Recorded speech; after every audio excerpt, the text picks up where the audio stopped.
This is the Gomaluku podcast. Yeah. The performance will be on Zoom. And what else? Probably will be live streamed to YouTube as well. That's what they've been doing the whole time. But you can get the interpretation on YouTube.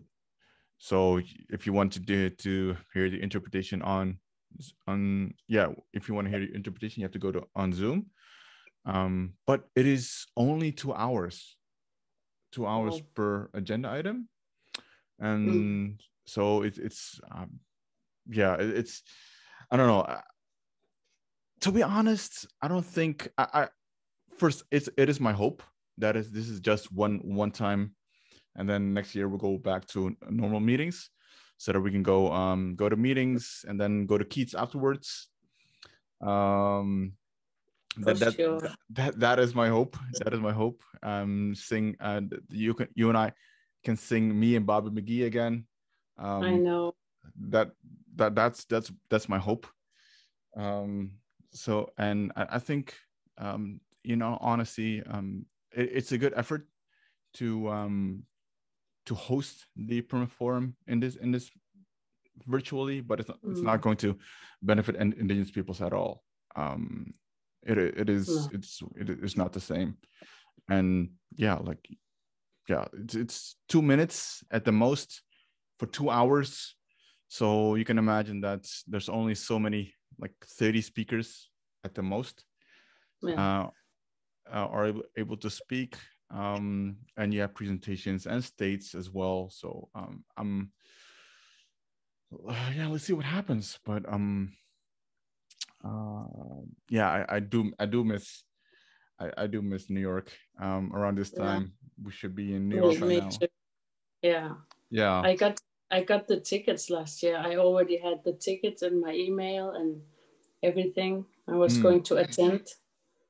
This year? No, last year. Oh, that last year. Right. Yeah. So this I don't have any background to attend. Not yet, at least. Yeah.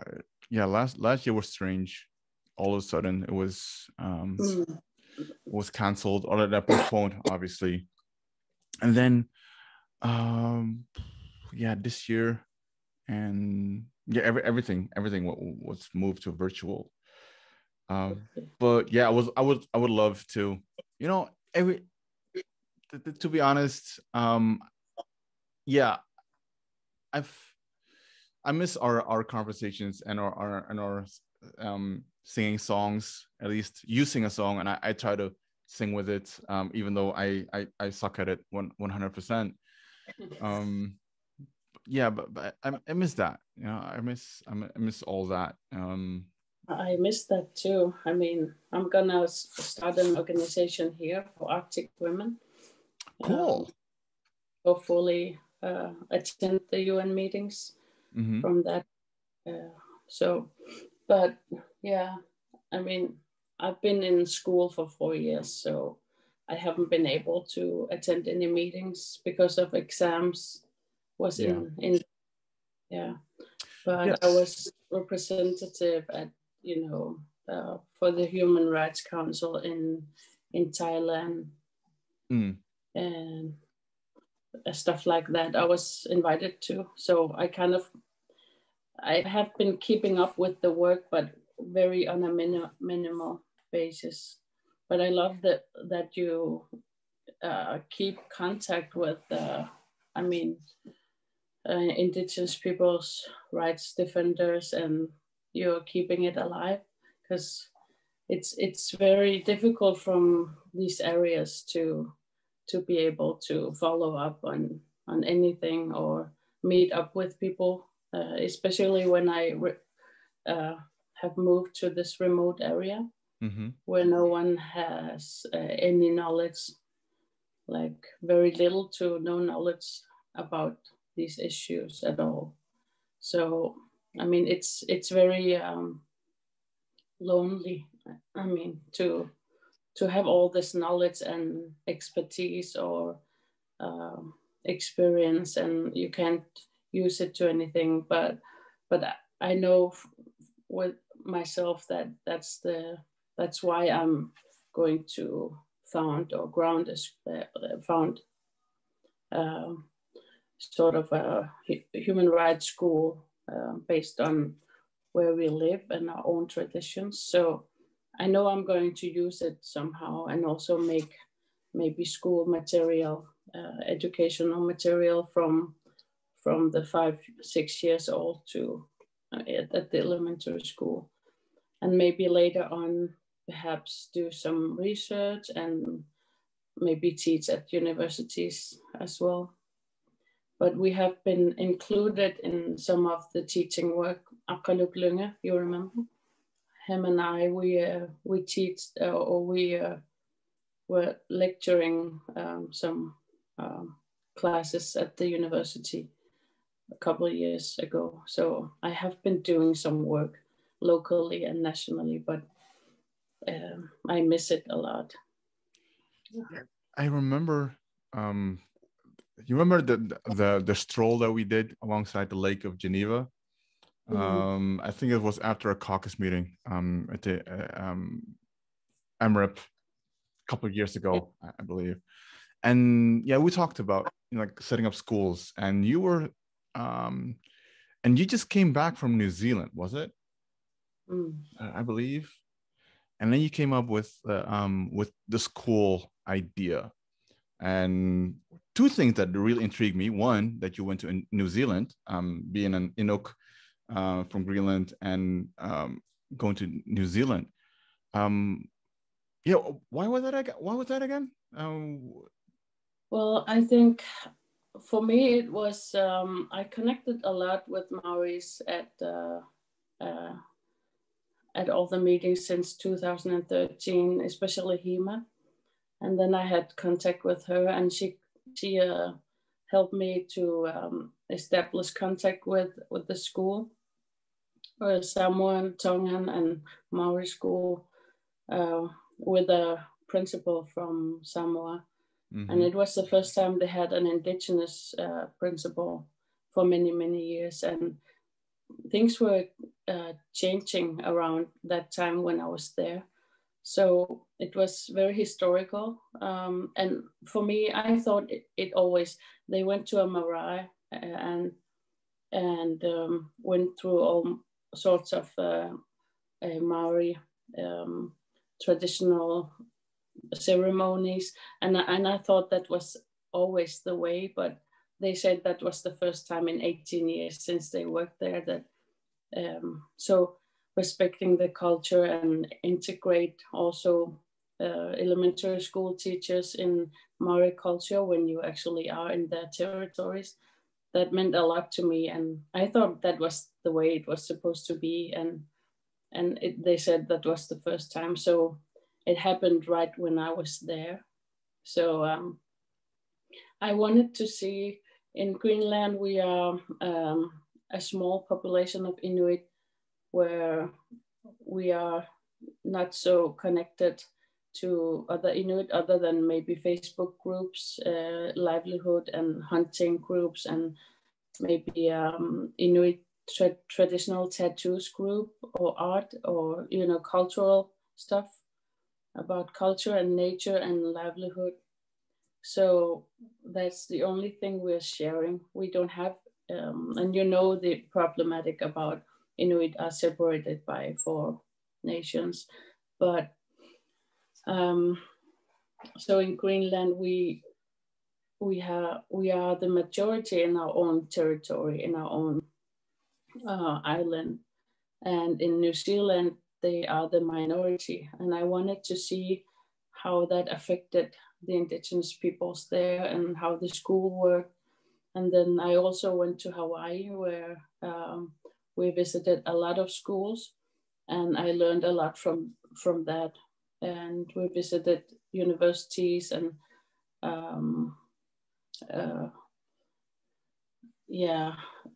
laboratory schools at the universities, and a lot of elementary schools where 80% of the pupils were speaking Hawaiian, and maybe they can't speak to their parents, but they were learning it at school.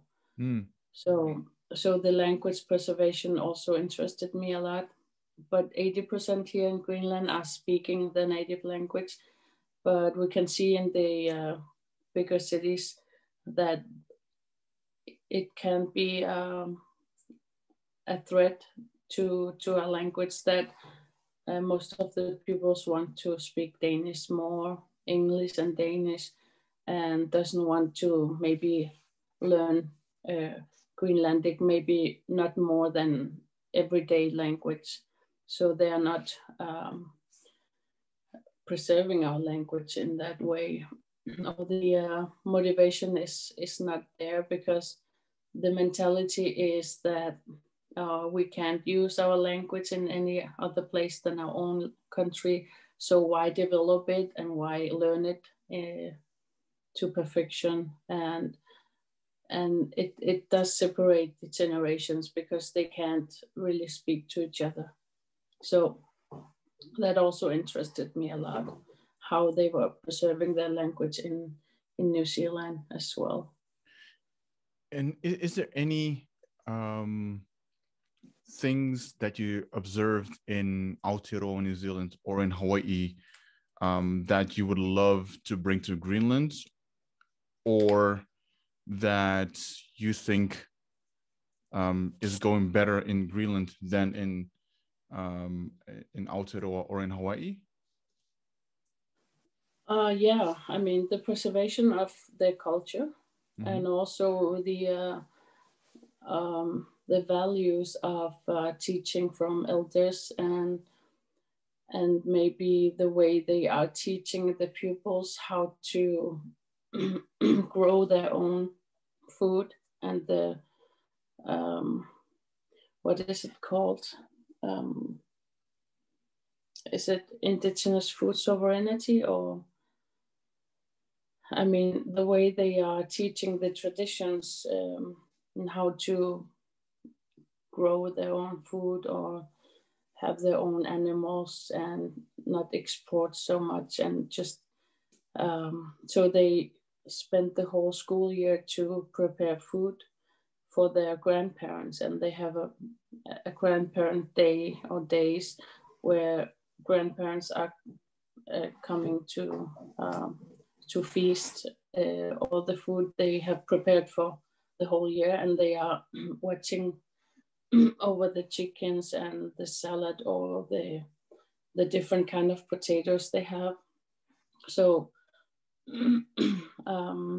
they have all sorts of food. They are that's only traditionally there, and here, especially where I live now in South Greenland, where we have been, we just had election last week, and a new government was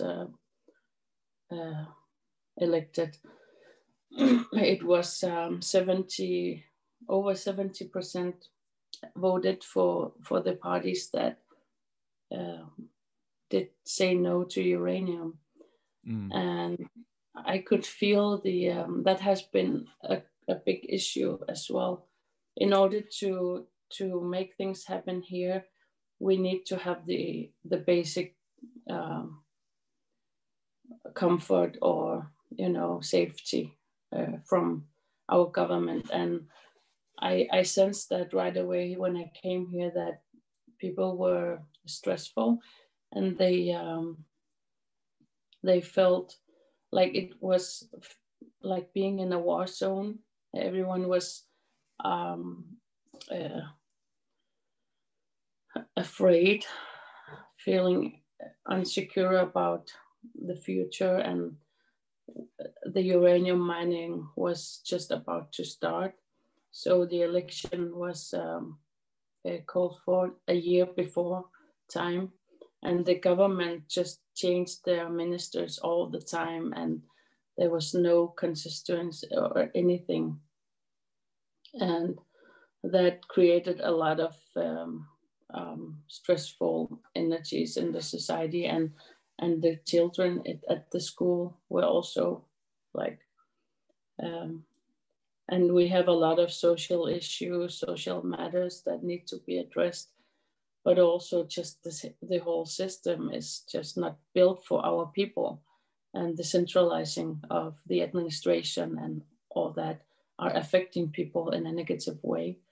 And people are addressing those issues. People are talking about what's wrong, but it feels like the fundamental of this whole system is created by European or taken directly.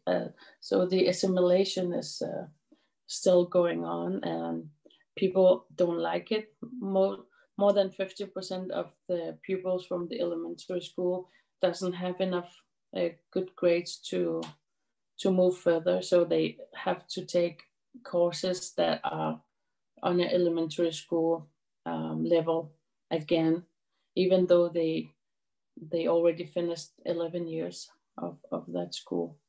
They have to do it all over again to get better grades. So it's like, yeah, there are a lot of things going on to improve those matters in educational matter, but as long as the uranium mine is just ready to begin and the stockholders are continuing to discuss our matters and they're writing in the discussion forums, or the white men are going to take your land again and you can't control your land, you're only 50,000 people, and they really want to have that.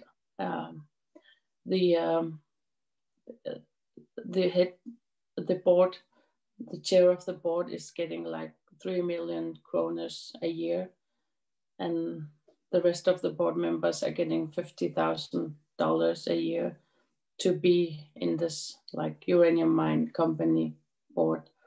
And so it's been a war, and they are in the pockets of many politicians that just really want to help themselves, and the corruption, and yeah, they're trying to take over. So the fluor and thorium and all the rare earth minerals that they're trying to get their hands on. I mean, they have been test drilling, and the dust that came down the mountain, it's the only mountain in the whole world that are going to be extracted uranium from.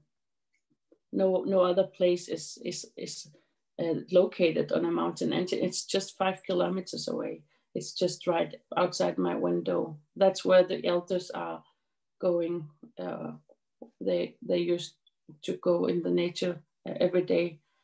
People are there, and that's a place they want to preserve. But also just the health issues. I mean, all the cities around here will close if it opens.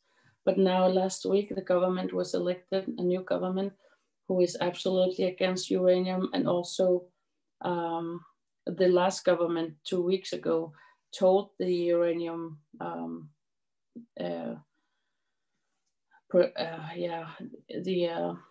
activists that the Indigenous Peoples Rights were not were no longer respected valid, they valid here in this country anymore, because we had self-governance, but that's not the fact. We don't have independence still. We are a part of I mean, we have gained a lot of sovereignty, but still, I mean, those rights are still something that's affecting us, or we should live by. And the government now is protecting the rights of Indigenous peoples, and also has a lot of knowledge about and want to be a part of the Paris Agreement and so on. So I don't know. It's gonna be a long fight, but now the biggest fight right now has been won. But now they want to re-establish, or how do you say, reinforce the law about the zero toleration of uranium.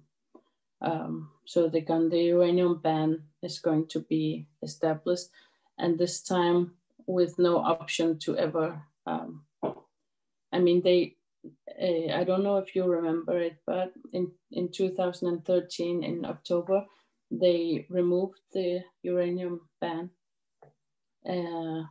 Within 3 weeks, they had the first, second, and third meetings at the parliament about this within only 3 weeks with no hearings at all. And they removed the ban with 14 against 15 votes. So almost half of the parliament voted against it, but the government that's for uranium removed the ban. So that's when all the test drilling started. And the area over there where the mountains are used to be the greenest area, where the sheep holders used to graze the sheep. But now that area has been so dusted from the uranium mine or the test drillings. So the dust has around the, how do you say, the waters, how do you say, that's from the mountains. We have the waterfall, or the yeah, kind of where the fish they were all dead. Okay.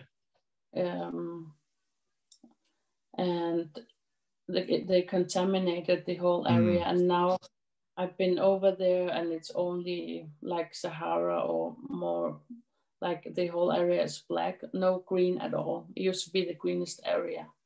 So people can see how harmful it is. And a lot of people here in South Greenland have died from cancer, and a lot of people have cancer. And there's a road over there where they used to do road work, and all the men who lived in that area had died from cancer. And no one really come here to explore that or to do any research, but people are talking about it, and people know that it's very dangerous and contaminating. So all the livelihood here around the nature and the fauna will be destroyed.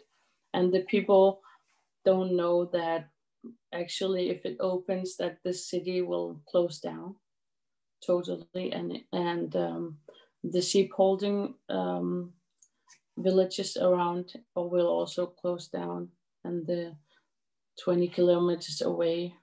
The VVM report showed that it needs to be more than 50 kilometers away, and it's only 5 kilometers away, and it's on the mountain. And they want to build a silo in the mountain with cement and put the tailings there, and the tailings will be there for hundreds, thousands of years, and they're gonna have to maintain that silo in order for not to contaminate the waters and the air. So in Australia, they have a lot of issues with the tailings, and so people have been fighting against these uranium miners that has trying to take over this country or this particular town I live in now. I guess that also what drove me to apply for a job in the city, because I knew that the activists here were very tired. They were such a small organization, and I felt that I needed to be here to support. So I think we have been campaigning a lot to protect this area. Yeah, so I feel a little bit more rested and maybe down to earth this week, but I know there's a lot of work ahead for the government, and we have to follow up closely, and because it's a very powerful company that's trying to take over, and they are in the pockets of many politicians, but also there is cattle?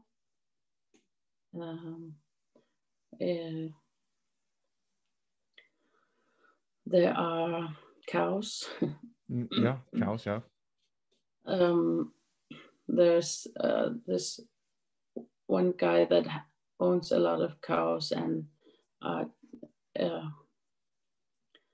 he's been offered a lot of money to move his all the animals away, because he's just like a kilometer away from the mining area. So yeah, and we had 3 men who came recently public about they have been chest drilling, and they had been given extra money to keep their silence about how dangerous it was, and all the numbers and gigatellers they had counting the radiation. They were so high that it affected their health, and they were given a lot of money to shut up about it. But they came public, the 3 guys, just before the election, and I think that's helping, so people voted for the parties that are against the uranium mine. Wow. So that's what's going on. Yeah, thank you so much for sharing. And there's not a lot of people that know what's going on in Greenland. They know about the Inuit. Obviously, they've heard about like the racism that is going on, but not about this. And yeah, the first thought that comes to my mind is, how can people like, in your mind, in your view, how can people like myself, other Indigenous peoples, how can we help you? Do you have any idea, big or small, that we can assist you in this particular, or in the Inuit from Greenland in this particular situation? I mean,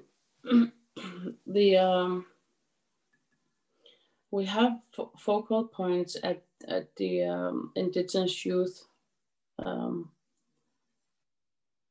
and who's been very good at sharing what's going on, like on TikTok or something, and also starting petitions through Facebook, and where a lot of people from all over the world has been signing to support against uranium. And I mean, there has been a lot of international focus. There was this journalist from the US that interviewed me about these matters just before the election. So on the election day, I was on the news in the US morning news, but that's very little. But the Danish government and the Danish media have been here to cover these news and issues that's going on. And also there's this, I think it's an iron mine in Nunavut also, that hunters are demonstrating against, because it's going to destroy their whole area. And recently I just come to this point that I'm against all sorts of mining, because it's destroying our areas. And I just feel that we have a ruby mine, we have a gold mine, and we have different mines. We have had different mines as well. And the marble mine in North Greenland has been closed in, I think it's 1982. So it's more than 30 years ago, almost 40 years ago. And still the mussels around that area are too contaminated to be eaten after 40 years. So that's what mining has caused. And a lot of mining cities has been closed. and the citizens have been relocated, and they have a lot of psychological traumas to be moved from their hometowns. And still now generations are affected by the traumas, and we hear about them, and a lot of them have become artists and songwriters and so on, and we hear about them. So that's the way how they express how hurtful it was to be removed from the place they were born and raised, and a place they were very, very fond of. And even though the city is closed, they still go back, use these houses as summer houses, even there's no electricity or anything. And it creates a lot of emotional intergenerational traumas when these things happen. And people are now questioning all the mining that's going on right now, because who's benefiting from the mine? Not Greenland. We don't have a bigger economical, financial, anything gain from this, other than maybe the people that are working there pay taxes. That's all. I mean, nothing to improve our society.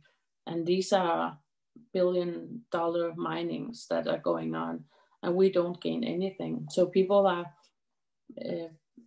beginning to question those minings that are going on right now. So it's big issues that a lot of people don't have resources or information enough to address, or even they don't have the power to stand against those big companies or the government that's only led to believe that it's going to be our way to independence. So the government before a week ago, they were telling people that it's going to lead to independence. If the uranium mine opens, we're going to have secured income for 37 years, and they're going to extract uranium for 37 years, and they're going to drill all the mountain away with a football court area. They're going to drill that much every day for 37 years. And that's, people were like billion-dollar signs in their eyes. Are we going to be independent? Everything's going to be all right. And so they have been a lot of the party that's actually saying yes to this company and uranium mining has been going forward with 2%. So the party has been elected more than last time. But the party that are against got one more mandate. So it's still very close to too close to call. Yeah. So I mean, that's what's going on, and it's difficult to be like me, trying to develop something within education, culture, and human rights, and to do all this important work when this fundamental security can be taken away like from day to day. So I'm hoping that the government will be strong enough to stop this work. Yeah. And you're doing a lot as well, aside from the schools that you want to start. How would you like your ideas, or not your idea, what's your vision for Greenland? Let's start with that. What's your vision? What would you like to see? Because we now describe the reality, or you now describe the reality of Greenland. What would you like to see so that people that are listening and watching know, all right, this is what's going on right now. But this is what, from an Inuit perspective, from Inuk, a proud Inuk, this is what ID would like to see in the near future. Have you ever thought about that? Yeah, I think about it a lot, and especially when I'm at the UN forums where Indigenous peoples meet.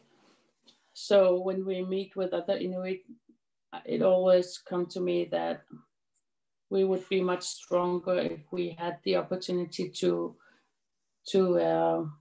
maintain our contact physically as well, like in business and in governing our people. And so we have examples from other Inuit communities that the example in Nunavut, where the organization can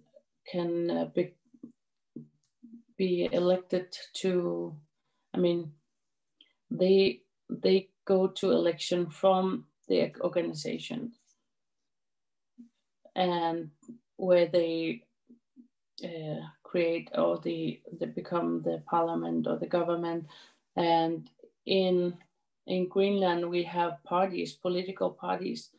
That's not the way that it's not helping, and it's destroying our people, because people are can't see beyond the party, that they feel it's family, and the psychological effects on how you can get excluded from a community if you join another party, or if you join another belief, and these ideologies that they are closer to. And we don't have that liberty or freedom that we are saying that we have, because of the small communities we are. And the remote areas creates like isolated societies. So it's not easy for us to travel within Greenland as well. And we become very isolated, and the centralizing of the system does that you have still a colonized mind. We are colonized by the central administration, that's our own people are governing, and both in the municipalities and also in the government. So that's it used to be where all the municipalities had a mayor and their own how is it called, the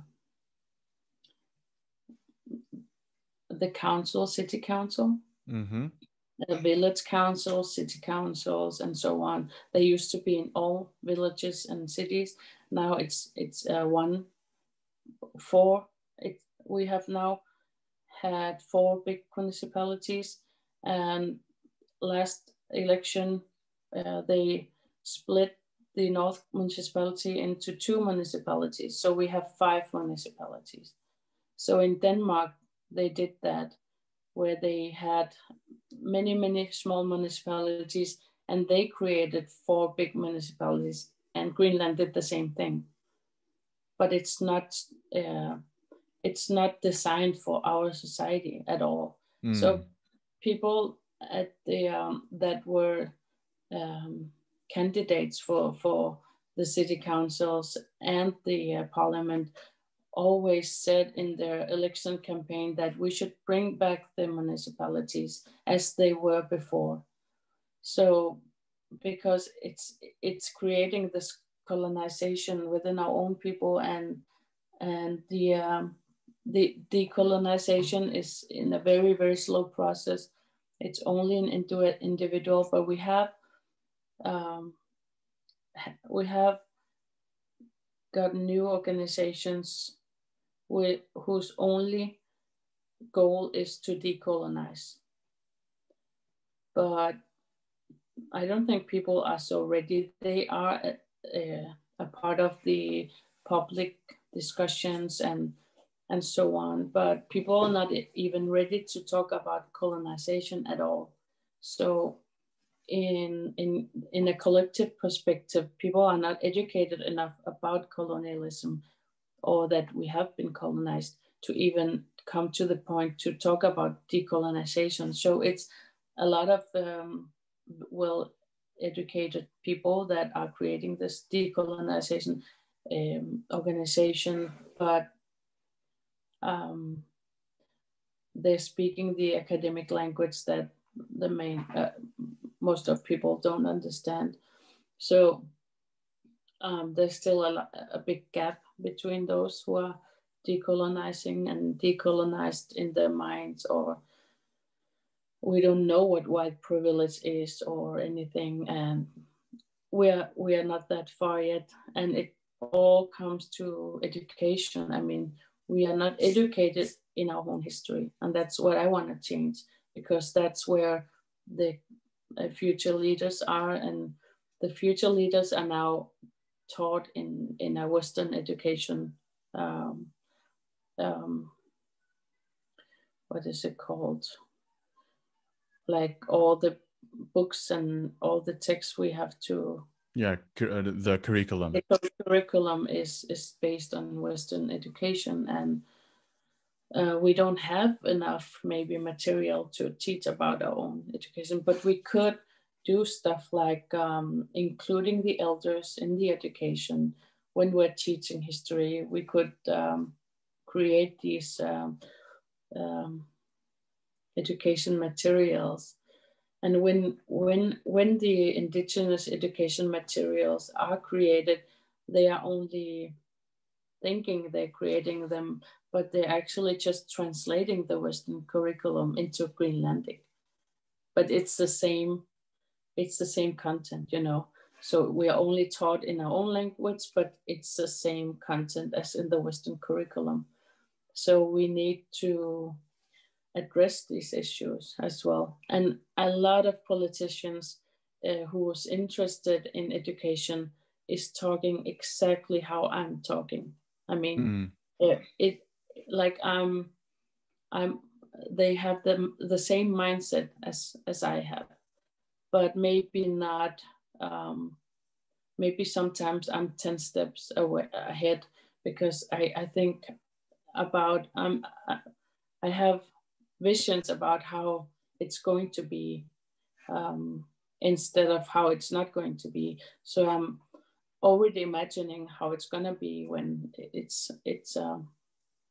has been changed.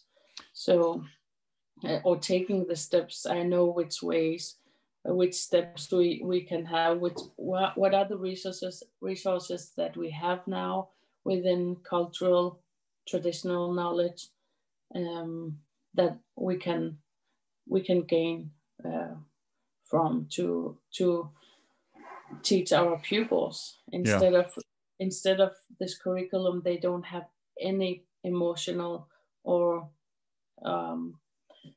traditional or any they don't feel connected to anything they learn.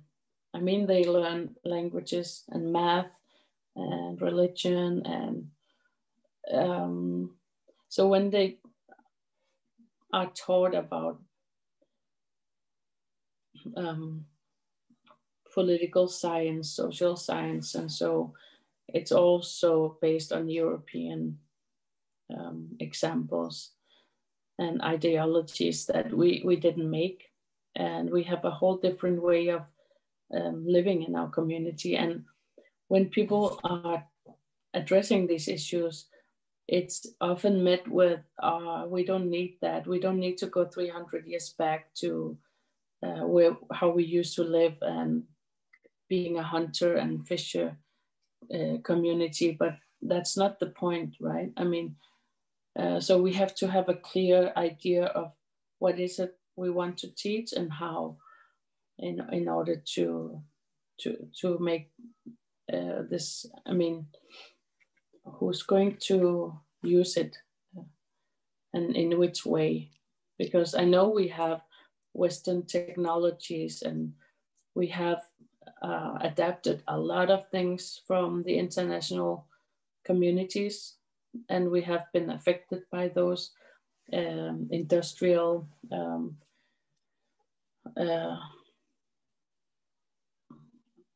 I don't know, ways of doing things, but that doesn't mean we have to completely forget who we are and respect our own land and our own people, our ancestors, and how they used to do it. So when I was in Hawaii, also the learning about traditional knowledge and how to navigate from the stars, and all the indigenous knowledge that needs to be respected. We don't have that yet in Greenland, but a lot of other Inuit communities are more strong in preserving their culture and their cultural identities, songs and chants and drum dances and so on, and those storytelling traditions and all storytelling, those are our biggest treasures in our culture, and how we preserve our land and how we take care of our land without contaminating or creating a lot of disposal waste, So I know a lot of the Western communities are addressing the issues. Plastic, not so fantastic. We have a new organization here in Greenland, and also how to use no plastic and all that stuff. So still the fishermen are throwing away their is it yarns or all their equipments. When it's broken, they just leave it in the ocean, and all that pollution, contamination, and waste that's thrown in the sea and in the nature. So that's not something we used to do traditionally.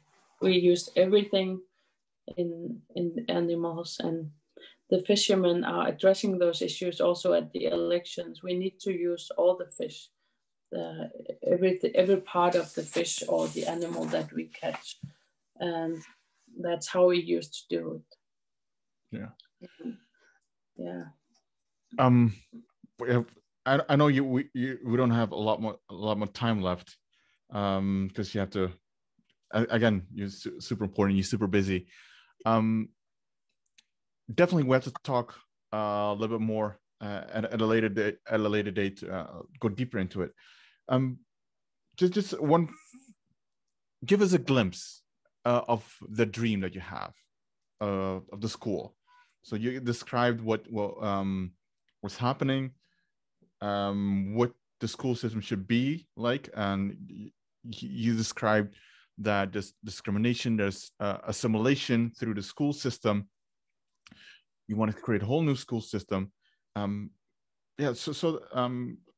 give us a glimpse of the dream of Aili, of the school system or the school, the Indigenous nature / culture school that you want to create. Because I'm super, super excited and also interested in that. Well, if I imagine every pupil here in Greenland, from my own experience and my family's and my children's experiences, are that almost every pupil doesn't know the history of the land they are actually on, like the local history. So learning about our local history should come from the elders, and then learning about the globalized world and the academic ways is also a part of the curriculum. But first of all, having the basic in our own language, and then we can learn other languages as well. So based on all the also maybe academic knowledge and research that shows that if you know your mother language or your mother tongue is strong, then you will be more able to learn other languages to perfection if you have that foundation. So, and I want to get rid of all the vacations that are based on religion or the nation, the kingdom, like the Queen's birthday or whatever is related to the colonizer or the religion that has colonized my people as well. We should put in every region, we have different ways of, if we want to learn our children, the next generation about our culture, we need to have them off school when these things are happening, when the hunting seasons are on or the berry picking seasons. We need to have that days off or weeks off, and we have this week schedule. We don't use that, but we learn by being in the nature and also by being taught the traditional knowledge. We can also gain knowledge about math and social and political science. We can gain a lot of knowledge about other cultures as well if we are aware of our own culture. And we will have strong identities and strong personalities and teach about innovation and preservation of the nature and culture, and just be ahead of that awareness of who we are and how we are geopolitically in the world, how we can be defending our own rights. We also have to know what our rights are. We're not teaching our children what are their rights as a people, as a human, as a child. And if we don't know our rights, we don't know how to defend them or how to respect other people's rights. So, I mean, we can create very respectful people by, if we have coming artists that's not supposed to be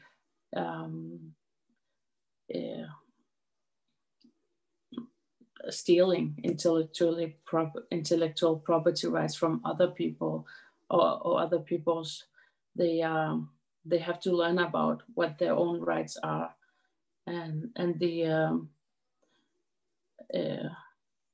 appropriation or I mean, we can preserve or we can prevent all of those issues that's going on. When we don't respect other cultures, we have to learn to respect our own culture and to defend our own culture from the disrespectful that's it's shown. So those are the just main issues in the curriculum, but then use the nature a lot and not just teacher educated educators. We will have a lot of educators coming from all over the world, but mostly locally, hunters, fishermen, sheep holders, dog sledge owners, and just culture people who knows about, who doesn't have to have a teaching. I mean, a lot of teachers don't have all the knowledge about these things. So it will be like 50-50, where they have normal educated teachers, but also educators from the society, and especially elders, and how to respect elders in the society, because we are, as the Western community, just hiding away our elders in the elders' home, and the children, the small children, we are hiding all of them in institutions, and these barriers will be more, I mean, the elders here are lonely and they don't feel any useful. They have retired and they don't get enough money from the government, and they barely get through the day. And we need to involve those in the children's education also, so they know that they are needed very much. A lot of children here have moved from other cities and they don't have grandparents. So like in Hawaii and the Maoris, like the language nest, where the elders and the children were put together, and so they will learn the language better and they will learn about their history, and so that will be the basics. But most of all, just to learn about themselves and respect themselves and others. And then we're gonna be creative with music, culture, and a lot of academic knowledge, but also like with the basics of the basis of our own indigenous traditional knowledge. So yeah. What do you need right now? What do you need to get this whole thing rolling, getting started? I'm talking to a lot of potential working partners, I mean, colleagues and so on, to establish this.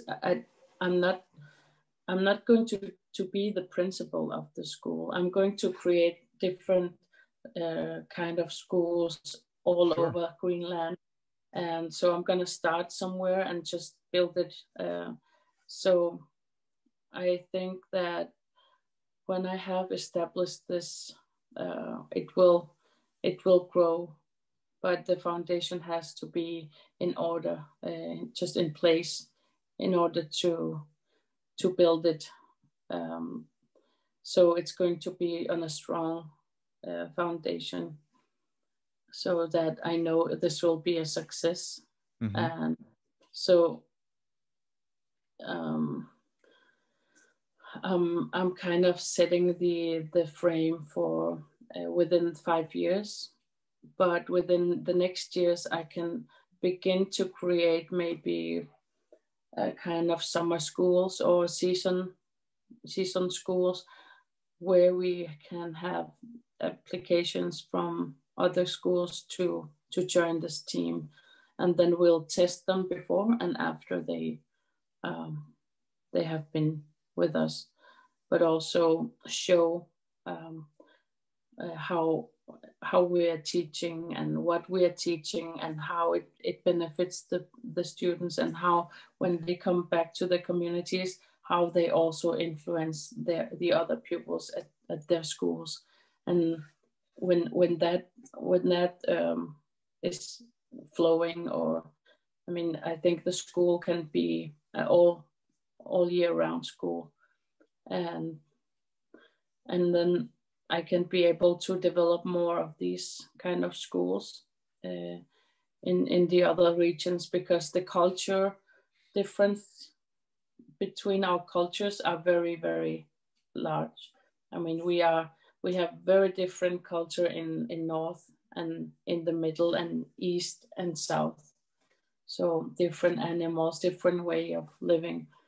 And so the school has to be built in that, within the local history and in respect to that. So in order for the children to learn about traditional knowledge, they also have to participate. They can't be locked in a school for 11 years and then come out and after 11 years of schooling without knowing about their culture, and going to high schools where they learn even more European knowledge, and then they're getting further and further away from their own identity, and that creates a lot of identity issues. We have a lot of suicide going on, and just I think 5 days ago, or in the Easter time, 2 elementary school students, maybe 14, 15 years, killed themselves, and they are buried today in Inuk, where I come from. And I mean, I think that's a part of it, the intergenerational traumas, but also I think that assimilation of in the school system is a big part of it. So it's both in the home environment, but also in the society and the governing of the people. So there's a lot of issues to discuss, but also to correct in order to create or to empower youth and children and youth in our societies, so we can have great leaders and just to see the potentials. Yeah. Aili, I know you have to go. Final question is, people that want to learn more about it or be in contact, how can they reach you? Well, I have a Facebook. I have an email if you want to add it. But I mean, I really want to collaborate with international Indigenous schools, just to see how they are doing things, and just to have examples, but also to keep in contact and maybe work together in these very important issues to preserve Indigenous cultures all over the world. I think those kind of schools are needed on an international basis. So I think when I have created these schools, or I don't know, been a part of creating all these kind of different schools, I don't know in which form, but when that's a reality, I think I want to evolve and maybe go international and maybe help other Indigenous cultures to create their own schools with their own values and systems. And so this could be another goal for me. But I'm starting here locally in Narsaq in South Greenland. We have like maybe, I don't know how many inhabitants, 1,300 or something. But in South Greenland, there are around 7,000 inhabitants. So a lot of small villages, sheep farmers, and cities. So yeah, I'm gonna start it here.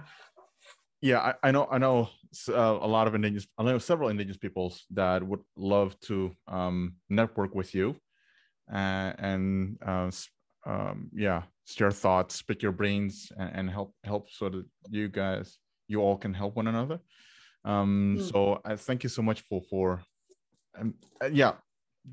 promising this, that we will have it, that we can we'll try to find another point, another date to dive deeper into this, and then I'll try to bring in these people that have a similar wish or dream, that we can have a real this dialogue about all right, how should we move this forward internationally. Obviously locally is super important, but having a international dialogue on this, I would love to be a fly on that wall. I don't even have to be in it. I just want to listen to you guys. That's for sure. Aili, thank you so much for your time. I know you have to run. Any final words that you want to say? Well, I just want to say thanks for all your work. I mean, I love being a part of it. I love to talk about this, and I would love even to take action to get to this goal. And I love that you want to be a part of it. And just thank you for listening to me and getting. I feel like it's getting me closer to the goal that I'm aiming for. And my boat got in the water yesterday, so I can go sail whenever I want. You have to see my view. That's very important. I'm gonna be jealous now. Yeah. So My boat is Oh, wow. there. It's getting like very hot. So my boat is down there, and I can just go down and sail and fish and catch my own dinner. I have to go. I have to go to Greenland. That's for sure. I'll help you to build the school. I'll help you get coffee, whatever. I don't care. I just want to get to Greenland and help you out. You should do that. Yeah. Oh wow, that view was amazing. I know. Yeah, like that really. I know that. I know why you went to live in that village or in the city, and amazing here. It's amazing. Yeah. Yeah. But I mean, when you come, you're gonna go on boat sailing with us in our school. I'm gonna purchase like 2 big boats. This is my view right outside the door. You're making me even more jealous now. It's so wonderful here. So I'm looking at is that a lake? Is that a big lake? Or is it? No. No, that's the sea. Right. Yeah. So every day I go sail when I'm done with school. Mm-hmm. And yesterday I took my pupils out on my boat. 11 pupils. So yeah, it's nice. It's very nice here. But yeah, that's where we're gonna be educating our pupils in the nature. And we also in South Greenland, we are growing potatoes, salads, carrots, a lot of things that we are importing from Europe. So the election has been a lot about what can we do if we don't want the uranium mine to open, then we're gonna come. So a lot of the candidates had so many innovative thoughts and ideas on how to develop the area here. So I'm very, very hopeful about the new politicians got elected here, that they're gonna be developing a lot of new nature, I don't know, organizations or companies that are going to be opening here. They also want pig farms to South Greenland. Yeah, we have sheep farms and cows and chickens, and they want to develop more. Right. So it's like paradise here sometimes. Right. Yeah. Okay. Thank you so much, Aili. Yeah, you're welcome. You have to run now. And we'll talk soon. This is the Gomaluku podcast.